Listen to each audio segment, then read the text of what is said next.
মুরগি যদি আপনার অসুস্থ হইয়া যায় তাহলে আপনি করেন কি, অসুস্থ মুরগিরে ট্রিটমেন্ট করেন না, মুরগি ফালা রাখেন।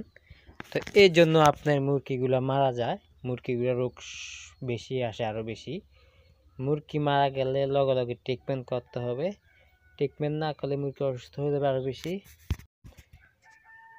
দেখুন আমার সামনে একটা মুরগি বসে রয়েছে, এটা কমে 2 কেজি মুরগি হইব। এটা অসুস্থ মুরগি, তো এটারে আমি আলাদা ধুয়ে রাখছি।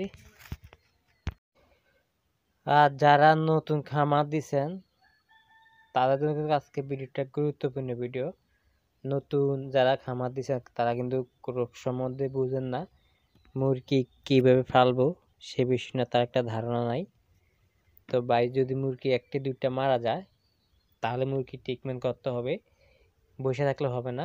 যদি আপনি বসে থাকেন তাহলে কিন্তু আপনার আরও বেশি হয়ে যাবে। আমি দেখছি অনেক খামারে দেখছি 1টি 2টি মুরগি মারা গেলে তারা মানে কয় এমনি মরছে, এমনি কী কারণে মরছে দেখতে হবে না, এরা কার্ডই দেখতে হবে কী কারণে মুরগিটা মারা গেছে, সেই অনুযায়ী এটা ট্রিটমেন্ট করতে বসে দিতে হবে। আর আপনি যদি একটা মুরগি বসে থাকেন যে মুরগিটা মারা গেছে এখন দেখামু না, আরও কদিন যাক গেলে পরে দেখামু ডাক্তার, আসলে এটা ভুল ধারণা। আপনার লগে লগে ট্রিটমেন্ট করতে হবে, ট্রিটমেন্ট না করলে মুরগির পরবর্তী সমস্যা হতে পারে বেশি, পরে আপনার সারানো আসবে না। মুরগিরে যদি অসুস্থ হয়, রোগে ধরে, তাহলে 72 ঘন্টা পরে যাইয়া রোগ সমাধা হয়। আপনি ওষুধ চালাইতেছেন কিন্তু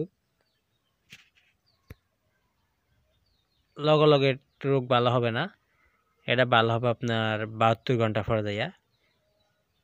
তো এটা কোনো সমস্যা না।